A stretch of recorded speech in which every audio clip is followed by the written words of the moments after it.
నమస్తే అండి, welcome to 41 days channel. So మనం ఆల్రెడీ అర్థమెటిక్లో రేషియో ప్రపోర్షన్ చెప్పుకుంటూ వెళ్తున్నాం. అప్పుడే 4 రోజులు నుంచి చెప్తున్నాను. ఈరోజు లాస్ట్ క్లాస్ 5th క్లాస్. ఈ రోజుతో అలా రేషియో ప్రపోర్షన్లో ఉన్న ప్రతి మోడల్ కవర్ అయిపోతుందండి. అప్పటికీ కూడా కవర్ అవ్వకపోతే మీ దగ్గర ఉన్న సజెషన్స్ ఇస్తే నేను ఆ మోడల్స్ కూడా తర్వాత ఎక్స్ప్లెయిన్ చేయడం జరుగుతుంది. సో రేషియో ప్రపోర్షన్స్ అని హెడ్డింగ్ పెట్టిన తర్వాత ఇప్పుడు దాకా రేషియో గురించి తెలుసుకున్నాం తప్ప ప్రపోర్షన్ గురించి ఏం నేర్చుకోలేదు. సో ఫస్ట్గా ఈరోజు క్లాస్లో ప్రపోర్షన్ గురించి తెలుసుకుని దాని మీద వచ్చే సమ్స్ గురించి డిస్కస్ చేసిన తర్వాత ఇంకేమైనా మోడల్స్ ఉంటే వాటిని డిస్కస్ చేసి ఈరోజు క్లాస్ క్లోజ్ చేద్దాం. సో ప్రపోర్షన్ తెలుగులో అనుపాతం అంటారు. ప్రపోర్షన్ అంటే ఏంటంటే ఈక్వాలిటీ ఆఫ్ టూ రేషియోస్, అంటే రెండు నిష్పత్తుల యొక్క సమానత్వాన్ని అనుపాతం అంటారు. ఇంగ్లీష్లో equality of two ratios is called proportion. అంటే రెండు నిష్పత్తుల యొక్క సమానత్వాన్ని, అంటే రెండు నిష్పత్తులు కనుక సమానమైన అనుకోండి, అటువంటి సింబల్ ఏమని పిలుస్తారంటే అనుపాతం అని పిలుస్తారు. దీన్ని సమ్ టైమ్స్ ఎలా డిఫైన్ చేస్తారు సార్ అంటే A:B ఇలా 2 డాట్స్ పెట్టి C:D ఇలా ఉంటుంది. అంటే ఈక్వల్ టు మధ్యలో చెరిపేస్తారు అంతే. సో A:B C:D అయితే మనం ఏం చెప్తాం అంటే A,B,C,D ఈ 4 కూడా అనుపాతంలో ఉన్నాయి. అంటే A,B,C,D ఆర్ ఇన్ ప్రపోర్షన్ అంటాం. ఇక్కడ నిష్పత్తిలో ఇప్పుడు ఇది అనుపాతం అనుకున్నాం అనుకోండి, దీన్ని మొదటి అనుపాతం అంటారు. ఇది చతుర్థ అంటే ఫోర్త్, అంటే fourth proportion, first proportion, second proportion and third proportion. ఇందులో మనకి ఎప్పుడు కూడా 1, 2, 3 ఫస్ట్, సెకండ్, థర్డ్, ఫోర్త్ అనుకున్నప్పుడు ఈ లాస్ట్ 2 ఉన్నాయి చూసారా, ఈ రెండాటిని ఏమని పిలుస్తారంటే ఎక్స్ట్రీమ్స్ అంటారండి. మన యొక్క ప్రపోర్షన్లో ఎక్స్ట్రీమ్ ప్రపోర్షన్స్ అంటారు. దాన్నే మనం అంచెములు, వాటిని మనం ఏం పిలుస్తామండి అంచెములు. ఒక అనుపాతంలో చివరగా ఉన్న 2 నెంబర్స్ని కూడా ఎక్స్ట్రీమ్స్ అంటారు, లేదా తెలుగులో అంచెములు అంటారు. మిడిల్గా ఉన్న వాల్యూస్ని ఏమంటారంటే మీన్స్ అంటారు, లేదా మధ్యములు. అంటే ఎప్పుడైనా సరే ఒక A:B C:D అయితే దాన్ని మనం A:B C:D అని రాయగలిగినప్పుడు A,B,C,Dని ఒక అనుపాతంలో ఉన్నాయని చెప్తాం. అందులో A అండ్ Dని అంచెములు అంటారు, B అండ్ Cని మధ్యములు అంటారు. ఇక్కడ మనం A:B C:D అవ్వాలంటే దాని అర్థం ఏంటండి A/B C/D అవ్వాలి. దీన్ని క్రాస్ మల్టిప్లై చేశాను అనుకోండి, AD ఏమవుతుంది BC, AD BC. అంటే A,Dని మనం ఏమని చెప్పుకున్నాం అంచెములు లేదా ఎక్స్ట్రీమ్స్ అని చెప్పుకున్నాం. B,Cని ఏం చెప్పాం మీన్స్ లేదా మధ్యములు అని చెప్పాం. అంటే ఏమవుతుంది అంచెముల లబ్ధం ఈక్వల్ టు మధ్యముల లబ్ధం. ఎప్పుడైనా సరే ఒక 4 నెంబర్స్ ఇచ్చి అవి అనుపాతంలో ఉన్నాయా లేదా అని డౌట్ వచ్చింది అనుకోండి, ఖచ్చితంగా ఏమవ్వాలమ్మా అంచెముల లబ్ధం ఈజ్ ఈక్వల్ టు మధ్యముల లబ్ధం. అంటే ఫర్ ఎగ్జాంపుల్ A,B,C,D అసలు అప్పుడు అనుపాతంలో ఉన్నాయా లేదా అని నేను అడిగాను అనుకోండి, మీరు AD క్యాలిక్యులేట్ చేసి BC క్యాలిక్యులేట్ చేస్తే ఆ 2 వాల్యూస్ ఏమవ్వాలి ఈక్వల్ అయితే అప్పుడు A,B,C,D ఎందులో ఉన్నాయని చెప్తాం, మనం అనుపాతంలో ఉన్నాయని చెప్తాం. ఇందులో ఏనేమో ఫస్ట్ టర్మ్ అని, Dని ఫోర్త్ టర్మ్ అని, Bని సెకండ్ టర్మ్ అని, Cని థర్డ్ టర్మ్ అని పిలుస్తాం. ఇక్కడ మనకి ఫర్ ఎగ్జాంపుల్ ఫస్ట్ టర్మ్ కావాలనుకోండి A=D సైడ్కి వెళ్ళిపోతే ఏమవుతుంది BC/D. నీకు ఫస్ట్ అనుపాతంలో మొదటి వాల్యూ కావాలంటే ఇది ఫార్ములా. అలా కాకుండా రెండోది కావాలనుకోండి B=AD/EC అవతలకు వచ్చేస్తే C, ఇది రెండోది. అలా కాదు నీకు ఫోర్త్ వన్ కావాలనుకోండి D ఏం చెప్పొచ్చు BC/A. అలాగే అంటే ఫస్ట్ టర్మ్ కావాలంటే BC/D చేయాలి, రెండో టర్మ్ కావాలంటే AD/C కావాలి. అంటే ఫర్ ఎగ్జాంపుల్ నేను ఒక ఎగ్జాంపుల్ మాట్లాడుకున్నాను అనుకోండి, ఏదో ఒకటి ఇస్తున్నా 2, 3, 4 అండ్ ఇక్కడ ఏదో తెలీదు 4వ అనుపాతం ఎంత అని అడిగాను నేను. 4వ అనుపాతం అంటే ఏంటి ఫోర్త్ ప్రపోర్షన్ ఎంత అని అడిగాను అనుకోండి, మీకు 4వ తెలియదు కాబట్టి 2, 3, 4 X అని తీసుకుంటాం. 2, 3, 4 X. మరి మన రూల్ ప్రకారం అది అనుపాతంలో ఉండాలి అంటే product of extremes is equal to product of means, అంచెముల లబ్ధం ఈజ్ ఈక్వల్ టు మధ్యముల లబ్ధం అవ్వాలి. అంటే ఏమవుతుంది 2 × X ఈక్వల్ టు 3 × 4. దీని నుంచి X ఈజ్ ఈక్వల్ టు 12/2. ఇందులో ఏం సరిపోతుందండి 6. అలా 4వ అనుపాతం. అలా 3వ అనుపాతం అడిగితే 3వ ప్లేస్లో x తీసుకుంటాం. 2వ అనుపాతం అడిగితే 2వ ప్లేస్లో x తీసుకుంటాం. మొదటి అనుపాతం అడిగాను అనుకోండి, మొదటి ప్లేస్లో x తీసుకుంటాం. ఇన్ కేస్ ఇక్కడే చిన్న లాజిక్ ఏంటంటే, ఫర్ ఎగ్జాంపుల్ a:b = b:c అయింది అనుకోండి. ఇక్కడ చూడండి, దీనికి తేడా a:b c:d. ఇక్కడ 2 రేషియోస్లో ఇక్కడ ఎండింగ్ వాల్యూ, ఇక్కడ స్టార్టింగ్ వాల్యూ రెండు సేమ్ కాదు, డిఫరెంట్గా ఉన్నాయి. ఇన్ కేస్ ఈ ending value and starting value కూడా సేమ్ అయిపోయినాయి అనుకోండి, ఇటువంటి అనుపాతాన్ని కంటిన్యూస్ ప్రపోర్షన్ అంటారు. మనం ఆల్రెడీ కంటిన్యూటీ రేషియో కూడా నేర్చుకున్నాం. ఇప్పుడు దీంట్లోంచి మన రూల్ ప్రకారం అంచెం లబ్ధం ఇది అయింది అనుకోండి, b × b, b² = ac, b² = ac. దీని నుంచి b = ఎంత అని చెప్పొచ్చండి, √ac, b = √ac. మధ్యలో ఉన్న bని ఏమని పిలుస్తారా అంటే దాన్ని మధ్యమ అనుపాతం అంటారు. మధ్యమ అనుపాతం, ఇంగ్లీష్లో దాన్ని మీన్ ప్రపోర్షన్ అంటారు. Mean proportion. ఇక్కడ అనుపాతంలో ఇక్కడ అనుకోండి, అనుపాతంలో ఎన్ని టైమ్స్ ఉంటాయి, 1 2 3 4 టైమ్స్ ఉంటాయి. అందులో 4th proportion, 2nd proportion, 3rd proportion, 1st proportion అంటూ మాట్లాడుకున్నాం. బట్ ఇక్కడికి వచ్చేప్పటికి 1 2 మళ్ళీ అదే కాబట్టి 3. ఇక్కడ ఓన్లీ ఎన్ని ఉంటాయంటే 3 వాల్యూసే ఉంటాయి, a b c. ఎప్పుడైనా సరే నార్మల్గా ఇక్కడ ఈ క్వశ్చన్లో చూడండి 3 వాల్యూస్ ఇచ్చాడు, 4th వాల్యూ అడుగుతున్నాడు, అంటే ఇది ఇలాంటి ప్రపోర్షన్ అనమాట. బట్ ఇక్కడికి వచ్చేటప్పటికి ఎన్ని వాల్యూస్ ఉన్నాయి, 3 వాల్యూస్ ఉన్నాయి కాబట్టి 2 వాల్యూస్ ఇచ్చి 4th వన్ అడుగుతాడు. అంటే ఫర్ ఎగ్జాంపుల్ 9,16ల మధ్యమ అనుపాతం ఎంత, మధ్యమ అనుపాతం ఎంత అన్నాడు అనుకోండి. సో చూడండి, ఏకి సికి మధ్యమ అనుపాతం బిఏ కదా, b = ఎంత అని చెప్పాను, √ac. మరి లేదంటే మీరు ఇలా చేసుకోవచ్చు, బట్టి పట్టకూడదు అనుకున్నారు అనుకోండి, ఇది అసలు యాక్చువల్లీ a, b, c కానీ ఇండైరెక్ట్గా చెప్పాలంటే అది ఎలా ఉంటుంది, a, b, c ఈ రూపంలో ఉంటుందండి. అంటే మధ్యలో ఉన్న వాల్యూ 2 సార్లు రిపీట్ అవుతుంది అనమాట. మరి అలాంటప్పుడు 9 16 మధ్యమ అనుపాతం అంటే మధ్యమ అనుపాతం తెలియదు కదా, అందువల్ల మనం ఏం తీసుకుంటాం, 9 మధ్యలో ఉన్నది x, ఇంకోటి x 16 ఇలా తీసుకున్నాం అనుకోండి. Product x × x, x², 9 × 16. ఇప్పుడు x = √9 × 16. సో చేస్తే 9కి రూట్ వచ్చేసి 3, 16 రూట్ వచ్చేసి 4 = 12. దాన్ని మధ్యమ అనుపాతం. ఇక్కడ కొంచెం టిపికల్గా ఉండే సమ్ ఏదైనా ఉందంటే ఇది ఏమని ఇస్తాడంటే మనకి, ఫర్ ఎగ్జాంపుల్ ఇదే క్వశ్చన్ చూద్దాం, 9,12 యొక్క 3వ అనుపాతం ఎంత,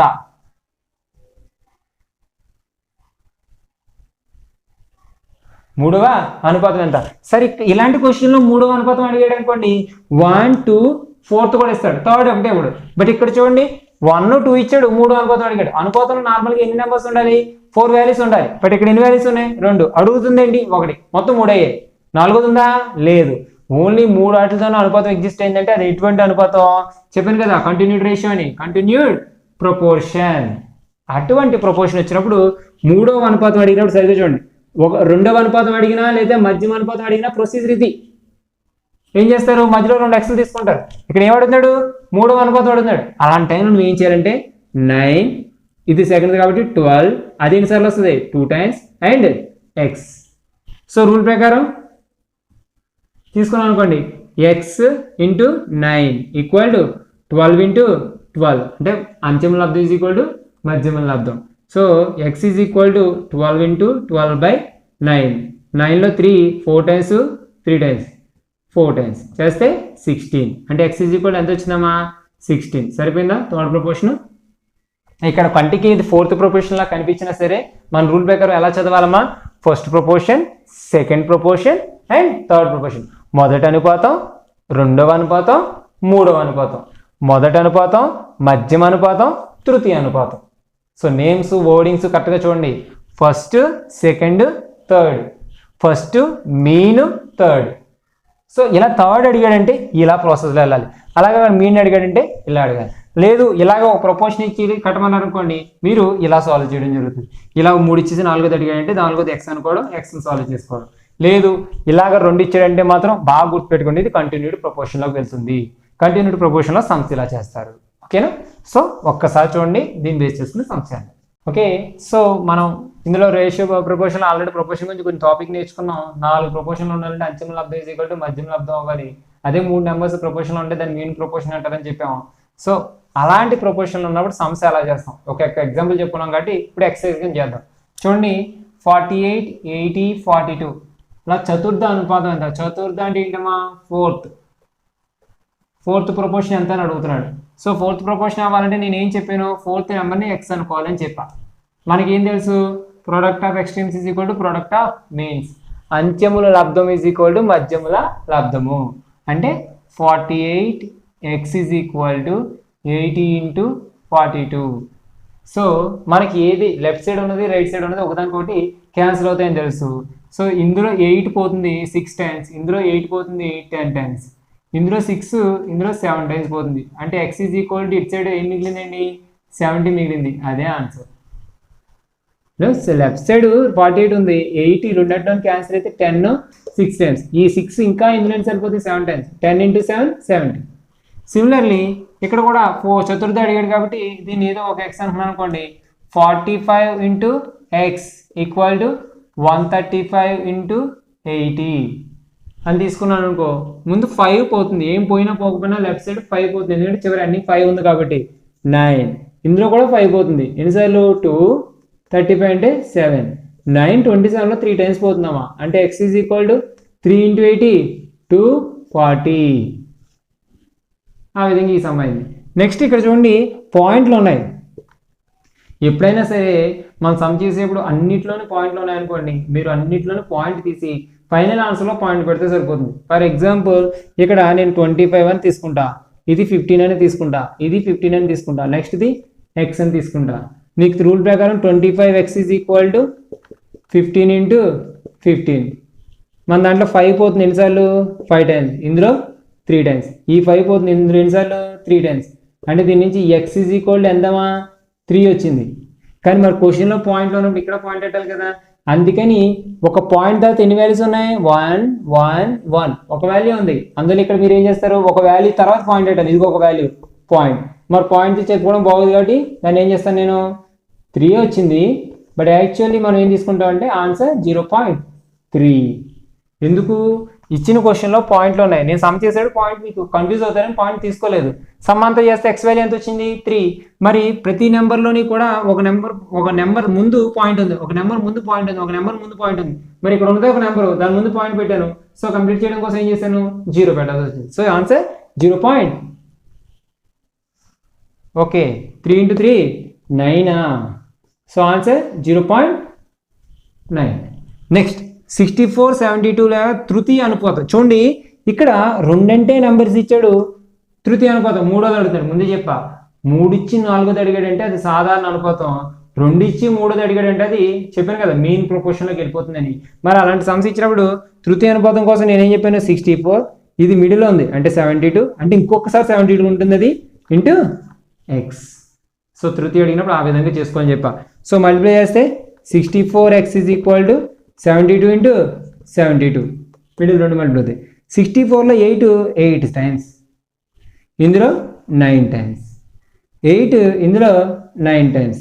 సో దాని నుంచి x ఈజ్ ఈక్వల్ టు ఎంత అవుతుందమ్మా? 9 × 9 81.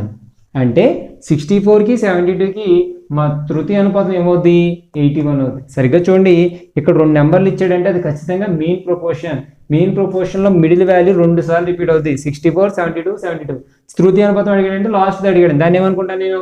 ఎక్స్ అనుకుంటాను. సో ఈ రెండేట్లు 64 × x is equal to 72 × 72 some చేస్తే అలా వచ్చింది. ఫర్ ఎగ్జాంపుల్ ఇక్కడ చూడండి 4 121 ఇచ్చాను, మధ్యమ అనుపాతం అడుగుతున్నాను. అంటే 4 మధ్యమ అనుపాతం ఎంత తీసుకోవాలి? x మధ్యమ అనుపాతం ఇందులో 2, ఎందుకంటే 2 ఇచ్చాడు అంటే 2 సార్లు x తీసుకుంటాం, 121. ఎప్పుడు కూడా మెయిన్ ప్రపోర్షన్లో 3 వాల్యూస్ ఉంటాయి, కానీ మిడిల్ వాల్యూ మాత్రం 2 సార్లు రిపీట్ చేసుకున్నానంటే అప్పుడు ఎన్ని వాల్యూస్ అయిపోతాయి? 4 వాల్యూస్ అయిపోతాయి. 4 వాల్యూస్ అయిపోయినంటే అంతిమ లబ్ధం ఈజ్ ఈక్వల్ టు మధ్యమ లబ్ధం ఫార్ములా అప్లై చేసుకోవడం ఉంటుంది. నేను ఒక మెథడ్ మీద అన్ని సమ్స్ చేయడానికి ట్రై చేస్తాను, గుర్తుపెట్టుకోండి. సో దీని నుంచి చెప్పండి 4 × 121 ఇలా తీసుకున్నాను అనుకోండి, x × x² equal to 4 × 121. So x is equal to ఎంత అవుతుంది? √4 × 121. 4కి రూట్ ఏమో ఇది మొత్తం సింప్లిఫై చేయడం కష్టం, కానీ బట్ 4కి రూట్ వేసుకుంటే 2 అవుద్ది. 121 రూట్ వేసుకుంటే 11 అవుద్ది. ఓవరాల్గా ఎంత అయిందన్నా 22. ఒకవేళ మీకు రూట్స్ కట్టడం రాకపోయినా, ఎల్సిఎం కట్టడం రాకపోయినా, కాసా కట్టడం రాకపోయినా ఇబ్బంది ఏం పడకండి. ఈ సమ్స్ ఒకసారి అయిపోయిన తర్వాత నేను అర్థమెటిక్లోని మీకు ఎల్సిఎం కట్టడం ఎలా, రూట్స్ కట్టడం ఎలా, క్యూబ్ రూట్స్ ఎలా, షార్ట్ కట్స్ మీకు చెప్తాను. ఓకేనా? అది పెద్ద మ్యాటర్ అయితే కాదు. ప్రజెంట్ ఇది క్లాస్లోనండి. నెక్స్ట్ 0.5 1922 యొక్క మాధ్యమిక అనుపాతం. మాధ్యమిక అనుపాతం అన్నా, మెయిన్ ప్రపోర్షన్ అన్నా, మధ్య విలువ అయినా అన్నీ ఒకటే అని చెప్పాను నేను. సో అలాంటి టైంలో నేను ఏం చెప్పాను, ఎక్స్ ఈజ్ ఈక్వల్ టు డైరెక్ట్గా చెప్పండి, స్క్వేర్ రూట్ వేసుకుని 0.5 ఇంటూ 1922. సో ఇలాంటి సమ్ చేసేటప్పుడు ఒక్క లాజిక్ గుర్తుపెట్టుకోండి. 0.5 అంటే 1/2 ఇంటూ 1922 వేసాను అనుకోండి, ఎంత అవుతుందమ్మా? ఇందులో 9 టైమ్స్, 12లో 6 టైమ్స్, ఓకే చేస్తే రూట్ 961. రూట్ 961 వాల్యూ ఎంత అంటే 31. సో ఎక్స్ వాల్యూ ఎంత వచ్చింది? 31 వచ్చింది. సరిగ్గా చూడండి, మనం మధ్య అనుపాతాన్ని డైరెక్ట్గా ఫార్ములా చెప్పాం. b² = AC అయితే b = √AC. అందువల్ల డైరెక్ట్గా చెప్పేస్తున్నాను. ఇక్కడ మరి ఎంత ఎందుకు చేశారు అంటే ఫార్ములా గుర్తుండాలి కదా, మీకు చెప్పాం. సో మీరు చూడండి, x = AB ఇదేనా వచ్చింది. సో నేను అదే డైరెక్ట్గా వేసా. 0.5 రూట్ కట్టడం రాదు, బట్ 0.5 అంటే ఎంత? 1/2. 2 క్యాన్సిల్ అయితే ఆన్సర్ ఎంత వచ్చింది? 961. 961కి మాత్రం రూట్ తెలుసు, ఎంత? 31. ఇలా సమ్ చేసేస్తాం. ఇక్కడ ఇది ఇంపార్టెంట్ మోడల్. ఇప్పటివరకు చెప్పిన క్వశ్చన్స్ అన్ని ఇందాక చెప్పిన బేసిక్ డేటా మీద మీరు సమ్ చేసేస్తారని వేలో ఎక్కించాను.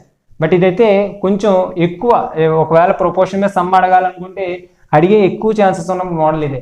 ఒకసారి చూడండి, 8, 10, 11, 14 అను సంఖ్యల నుండి ఏ సంఖ్యను తీసివేసినా అవి అనుపాతంలో ఉండును. యాక్చువల్లీ ఇచ్చిన నెంబర్స్ ఏవి కూడా అనుపాతంలో లేవంట. బట్ అనుపాతంలో రావాలంటే ఏదో ఒక సంఖ్యని అన్నిటి నుంచి తీయాలి. పర్టికులర్గా మొత్తం అక్కడ 4 నెంబర్స్ నుంచి కూడా ఒక పర్టికులర్ నెంబర్ని తీసేస్తే ఆటోమేటిక్గా అది ఎందులో వెళ్ళిపోతాయంట? అనుపాతంలోకి వెళ్ళిపోతాయంట. ఏంటి ఆ సంఖ్యలో అన్నాం అనుకోండి. ఫర్ ఎగ్జాంపుల్ ఇచ్చింది చూద్దాం. 8, 10, 11, 14. ఇప్పుడు ప్రెజెంట్ అయితే ఇందులో లేవు, అవి ఖచ్చితంగా అనుపాతంలో లేవు. వాడే చెప్పాడు కాబట్టి ఒక సంఖ్యను తీసేయాలి, తీద్దాం. సో ఫర్ ఎగ్జాంపుల్ 1 నుంచి మొదలెడదాం. మరి ఇక్కడంతా కూడా ర్యాండమ్ చాయిస్ ఏమో, ఇదే తీయాలి ఇదే తీయాలి మనం చెప్పడం సరిపో. ఫర్ ఎగ్జాంపుల్ 1 తీసాను అనుకోండి, ఎంత అవుద్ది? 7, 9, 10, 13. మరి ఇది ప్రపోర్షన్లో ఉన్నాయో లేదో ఇప్పుడు చెక్ చేయాలి కదా. ప్రపోర్షన్లో ఉండాలంటే ఏమవ్వాలి? అంచెమ లబ్ధం ఈజ్ ఈక్వల్ టు మధ్యమల లబ్ధం అవ్వాలి. 7 × 13 91 ఈక్వల్ టు 9 × 10 90. రెండు సేమ్ వచ్చాయా? రాలే. So not equal. ఇలా కాదు అంటే 1 తీస్తే పని అవుతుంది. నువ్వు నెక్స్ట్ ఏం తీయాలి? 2కి వెళ్దాం. సో 2 క్యాన్సిల్ చేస్తే 2 తీసాను అనుకోండి, 8 నుంచి 2 తీస్తే 6, 10 నుంచి 2 తీస్తే 8, 11 నుంచి 2 తీస్తే 9, 14 నుంచి 2 తీస్తే 12. ఇప్పుడు మళ్ళీ కట్టు, అంచెముల లబ్ధం మధ్యముల లబ్ధం. 6 × 12 72 ఈజ్ ఈక్వల్ టు 8 × 9 72 వచ్చింది. అంటే ఈ నెంబర్ నుంచి 1 తీస్తే అది అనుపాతంలో రాలేదు, బట్ 2 తీస్తే మాత్రం ఏమైంది? అనుపాతంలో వచ్చింది. సో వాడు 2 తీస్తేనే అనుపాతంలో వెళ్ళింది కాబట్టి అది చూడండి, ఏ సంఖ్యను తీసివేసినా అన్నాడు. ఏ సంఖ్యను తీస్తే? 2 అనే నెంబర్ని తీస్తే అవి ఎందులోకి వెళ్తాయమ్మా? అనుపాతంలోకి వెళ్తాయి. అంటే ఇక్కడ సార్ మరి అలా 1 పెట్టాను అవ్వలేదు, 2 పెట్టాను అవ్వలేదు, 3 పెట్టాను అవ్వలేదు అంటే చెక్ చేయాలమ్మా, ఆప్షన్ లేదు. బట్ ఈ క్వశ్చన్స్ చేసేటప్పుడు మాత్రం కింద ABCD అని ఇస్తాడు కదా, ఆ నెంబర్స్ ఏవైతే ఉన్నాయో వాటిని మాత్రమే సబ్ట్రాక్ట్ చేసి ఇది ఎలా ఉండాలంటే వెరిఫికేషన్ మెథడ్లోనే సాల్వ్ చేయాలి. మీరు సార్ 1 నుంచి 2 నుంచి ఆడ ఆప్షన్లో 7, 9, 10, 11 అన్నప్పుడు నువ్వు 1 నుంచి మొదలు పెట్టుకుంటే ఎలా అనుకోండి, మీకు సమ్ అంతా అక్కడే కూర్చుంటారు కానీ ఆన్సర్ రాదు. అదే కింద ఆప్షన్ బట్టి ఫస్ట్ ఆప్షన్ 7 ఉంది, 7కి సబ్ట్రాక్ట్ చేయి. తర్వాత ఆప్షన్ 2 ఉంది, 2ని సబ్ట్రాక్ట్ చేయి. అలా సబ్ట్రాక్ట్ చేసుకుంటే వెళ్తే ఏదో క్వశ్చన్ దగ్గర ఆన్సర్ వస్తుంది. ఈ 2 క్వశ్చన్స్ మాత్రం మీరు ఎప్పుడు ఇలా మ్యాక్సిమం 1 and 2లో ఆన్సర్ వచ్చేస్తుంది. బట్ నేను చెప్పే మెథడ్ ఏంటంటే కింద ఆప్షన్స్ బట్టి వెరిఫికేషన్ మెథడ్లో సాల్వ్ చేయడానికి ప్రయత్నించండి. ఓకేనా? సో నెక్స్ట్ ప్రాబ్లం మరి ఇక్కడ చూడండి, ఇక్కడ అలాగే నేను ఆప్షన్స్ ఇవ్వలేదు కాబట్టి మనకి ఏం చేయలేదు. చూడండి 18, 50, 19, 53 -1 చేశాను అనుకోమా, 17, 49, 18 and 52. సో సరిగ్గా చూడండి, మనం 17 × 52 చేశాను, 49 × 18 చేశాను అనుకోండి. ఇందులో 7 పోద్ది, ఇక్కడ ఎక్కడ 7 పోదు. ఇందులో 9 పోద్ది, ఇక్కడ ఎక్కడ 9 పోదు. అంటే ఏమవుదు? ఈ 2 ఈక్వల్ కాదు. సో సిమిలర్లీ ఈ రెండాట్లో ఇందులోంచి 2 తీసేద్దాం. అంటే ఎంత అవుతుంది? 16, 48, 17, 51. సో ప్రొడక్ట్ చేశాను అనుకోండి 16 into 51 is equal to 48 into 17. ఇప్పుడు చూడండి 17 ఇందులో 3 టైమ్స్, 16 ఇందులో 3 టైమ్స్, 3 క్యాన్సిల్ అయింది. అంటే 1 ఈజ్ ఈక్వల్ టు ఎంత వచ్చింది? 1 వచ్చింది. అంటే ఏమైనట్టు? ఆ రెండు వాల్యూస్ ఈక్వల్ అయ్యాయి. సార్ మరి ఎందుకు సార్ ఇక్కడ అందంగా 91, 90, 72, 72 మల్టిప్లై చేస్తారు కదా, ఇక్కడ ఎందుకు చేయట్లేదు సార్ అంటే, ఇది ఇంటూ ఇచ్చేస్తే ఒక పెద్ద వాల్యూ వస్తుంది, అది క్యాలిక్యులేట్ చేయాల్సిన పని నీకేంటి? ఇది ఒక వాల్యూ వచ్చేసి ఇది ఒక వాల్యూ వచ్చారు, రెండు నాట్ ఈక్వల్ అని నీకంటే అసలు క్యాన్సల్ అవ్వట్లేదు అంటే అర్థం ఏంటి? సమానం అయిపోయినట్టే కదా, అది చూసుకోవాలి. ఏదో ఇక్కడ వాల్యూ వచ్చింది 91 నాట్ ఈక్వల్ 90, 72 ఈక్వల్ 72 అయింది కాబట్టి ఇది రైట్ అనుకోకూడదు. మనకి క్యాన్సిల్ అయితే చాలు. ఇప్పుడు ఈ 72 క్యాన్సిల్ అయిపోయింది అనుకోమా, ఎంత వస్తుంది? 1 ఈజ్ ఈక్వల్ టు 1 వస్తుంది. మనకి ఇలా అయింది కాబట్టి అది ఏమైంది? అనుపాతాలు ఉన్నాయని చెప్తున్నాం. ఇక్కడ కూడా అదే విషయం వచ్చింది కదా, 1 ఈక్వల్ టు 1. అందువల్ల ఈ నెంబర్స్ అనుపాతంలో ఉండాలి అంటే నువ్వేం చేయాలి? -2 చేయాలి. అంటే ఆన్సర్ ఇక్కడ కూడా ఏంటమ్మా? 2. ఇప్పుడు అనుపాతంలో ఉన్నప్పుడు అడిగే మోడల్స్ మహా అయితే ఫోర్త్ ప్రపోర్షన్ ఏంటి, మీన్ ప్రపోర్షన్ అంటే ఏంటి, సెకండ్ ప్రపోర్షన్ ఏంటి, ఈ నెంబర్స్లో ఏ నెంబర్ని తీసేస్తే అది ప్రపోర్షన్లో ఉంటుంది అనే విషయం గురించి ఉంటుంది. వన్స్ ఇది నోట్ చేయండి. ఇంకొక మోడల్ చూద్దాం. ఓకే, సో ఇది స్పెషల్ మోడల్ అండి. ఇప్పటిదాకా మనం చెప్పుకోలేదు. ఇలాంటి సమ్స్ కూడా ఎప్పుడైనా సరే ఆర్ఆర్బీ గ్రూప్ డీలోనో ఎప్పుడైనా ఒక బ్యాంక్ ఎగ్జామ్ రాసినప్పుడు వచ్చాయంటే మళ్ళీ మీరు ఫీల్ అవుతారని చెప్పి చెప్పడం జరుగుతుంది. ఒకసారి అబ్జర్వ్ చేయండి. 3:5 యొక్క ఘన నిష్పత్తి ఎంత, 14:17 యొక్క వర్గ నిష్పత్తి ఎంత? యాక్చువల్ నిష్పత్తి చెప్పినప్పుడు ఇంట్రడక్షన్ క్లాస్లో చెప్పాల్సిన క్లాస్ ఇది, బట్ అవి ఎక్కువ క్వశ్చన్స్ రావు ఆ రోజు, మీకు ఎందుకు చెప్పడం అని చెప్పి అప్పుడు చెప్పలేదు, ఇప్పుడు చెప్తున్నాను. సో ఎప్పుడైనా సరే A:B ఉన్నప్పుడు ఇది ఒక నిష్పత్తి అని తీసుకున్నాం అనుకోండి, దీనికి మీరు పూర్వపదాన్ని అండ్ పరపదాన్ని కూడా స్క్వేర్ చేసవచ్చు, లేదా ఇలా స్క్వేర్ చేస్తే దాన్ని ఏమని పిలుస్తారంటే వర్గ నిష్పత్తి అంటారు. దాన్ని ఏమని పిలుస్తారండి? వర్గ నిష్పత్తి. దాన్ని ఇంగ్లీష్లో డూప్లికేట్ రేషియో అంటారు. Duplicate ratio. అలా కాకుండా క్యూబ్ చేస్తారనుకోండి, దాన్ని ఏమని పిలుస్తామంటే ట్రిప్లికేట్ రేషియో అని పిలుస్తారు. మీరు ఎప్పుడైనా సరే ఒక ఇచ్చిన నిష్పత్తి కనుక క్యూబ్ చేసినట్లయితే దాన్ని ఏమని పిలుస్తారు? Triplicate ratio. దాన్ని ఘన నిష్పత్తి అని చెప్పి తెలుగులో మాట్లాడుకుంటాం మనం. అంటే ఫర్ ఎగ్జాంపుల్ చూడండి, దీని 3:5కి ఏమడుగుతున్నాడు వాడు? ఘన నిష్పత్తి అడుగుతున్నాడు. అంటే ఏం చేయమన్నట్టు? A:2Bకి A:3B ఏమంటారని చెప్పాను నేను? ఘన నిష్పత్తి అంటారు. అంటే వీటిని క్యూబ్ చేయాలి. అంటే ఘన నిష్పత్తి కావాలనుకోండి 3³ 3³ అంటే 27 అమ్మా, 5³ అంటే 125. ఇది ఆన్సర్. మరి ఇక్కడ ఏమడుగుతున్నాడు? 14:17 యొక్క వర్గ నిష్పత్తి అడుగుతున్నాడు. వర్గ నిష్పత్తి అంటే ఏం చేయాలి? వాటిని స్క్వేర్ చేయాలి. స్క్వేర్ చేస్తే 14² 17². 14² అంటే 196, 17² అంటే 289. సో ఇది ఆన్సర్. ఏది క్యాన్సర్ అవుతుంది, ఇబ్బంది ఏం పడకండి. సో ఇక్కడ వీటితో పాటు √A:√B, √A:√B ఇలా ఉన్న వాటిని ఏం చేస్తారంటే దీన్ని వర్గమూల నిష్పత్తి, దీన్ని ఏమనిపిస్తారంటే ఘనమూల నిష్పత్తి.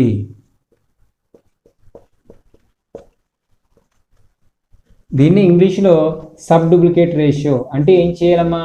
ఇచ్చిన రెండు పదాలని కూడా మీరు రూట్స్ కట్టాలి.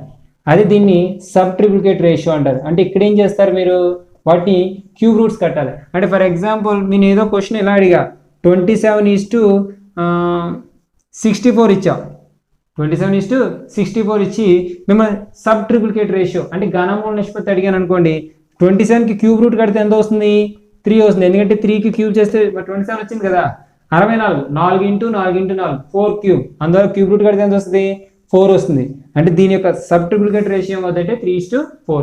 అదే రూట్ కట్టానంటే వచ్చేదాన్ని వర్గమూల నిష్పత్తి లేదా సబ్ డూప్లికేట్ రేషియో అంటారు. ఇవి పెద్ద ఇంపార్టెంట్ టాపిక్స్ అయితే కాదు, బట్ ఎప్పుడైనా సరే ఒక క్వశ్చన్ తెలియకుండా పోయింది, అసలు వినలేదే అని ఫీలింగ్ ఉండకూడదు కాబట్టి ఈ కాన్సెప్ట్ ఇప్పుడు ఇక్కడ చెప్పడం జరిగింది. సో వాటితో పాటు నేను అక్కడక్కడ ఎగ్జామినేషన్లో చూసిన క్వశ్చన్స్ ఇవి. CA/CPT ఎగ్జామ్ ఎంట్రన్స్ ఎగ్జామ్ రాసేటప్పుడు ఈ క్వశ్చన్స్ ఉంటాయండి. అంటే ఇలా ఒక రేషియోస్ ఇలా ఎంత అడుగుతాడు, ఇలా ఒక రేషియోస్ ఇది ఎంత అడుగుతాడు, ఇలా ఒకటి ఇది ఎంత అడుగుతాడు, ఇలా ఒక పర్టికులర్గా ఈ 4 మోడల్స్ కంటికి కనిపించాయి. అందుకే అవి కూడా ఇక్కడ చెప్పేస్తే కంప్లీట్గా చాప్టర్ కంప్లీట్ అయిందన్న ఫీలింగ్ ఉంటుందని చెప్పి ఇక్కడ చెప్పడం జరుగుతుంది. ఇక్కడ చూడండి P:Q ఎంత ఇచ్చాడండి?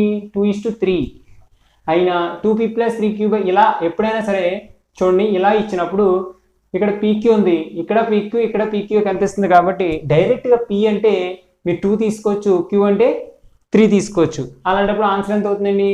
2 × 2 + 3 × 3 బై 3 × 2 3 మైనస్ 2 × 2. సో చేస్తే 4 + 9 బై 9 మైనస్ 4 13/5. ఇది ఆన్సర్.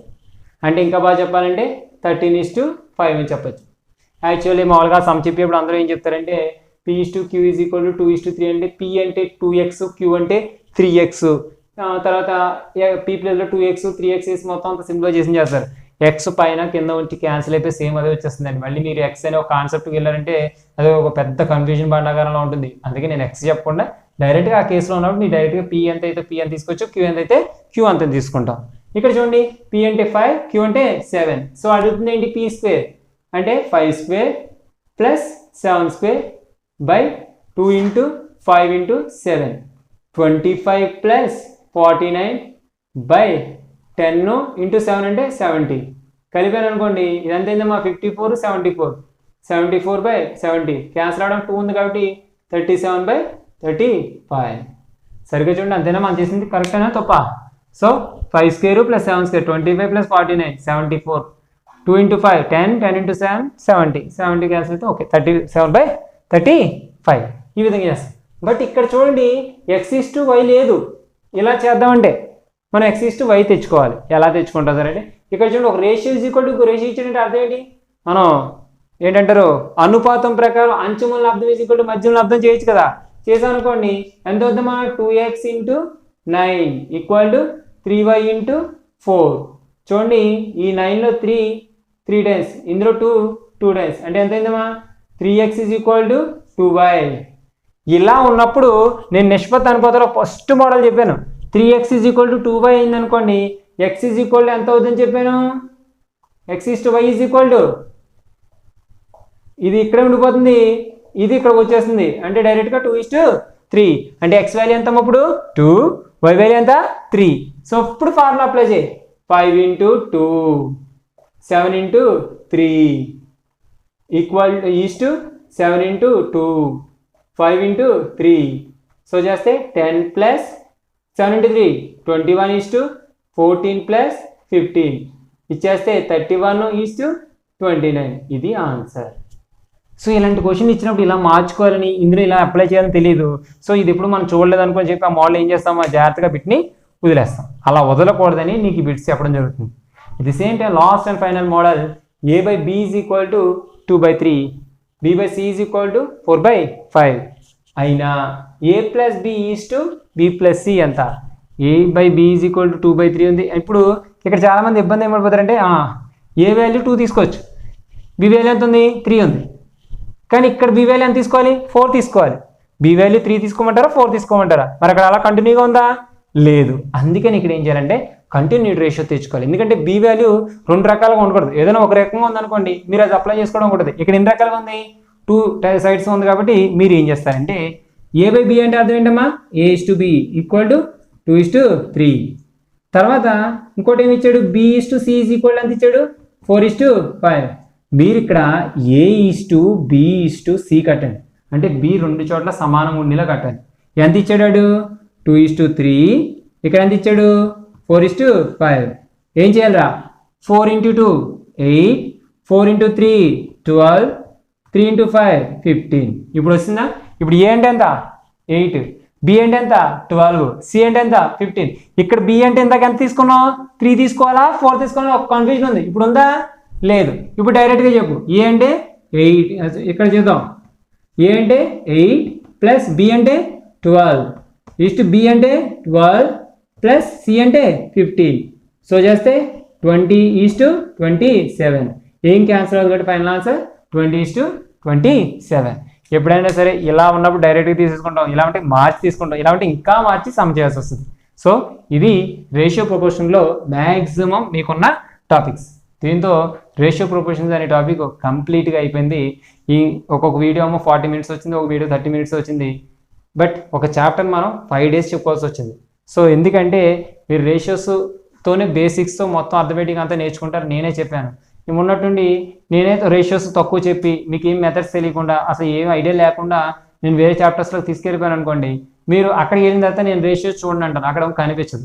అందుకే నాకు ఫర్దర్గా మిగతా చాప్టర్స్ చెప్పేప్పుడు ఏమేమైతే యూజ్ అవుతాయో ఆ టాపిక్స్ అన్నీ కూడా నేను ఇక్కడ కవర్ చేయడం జరిగింది.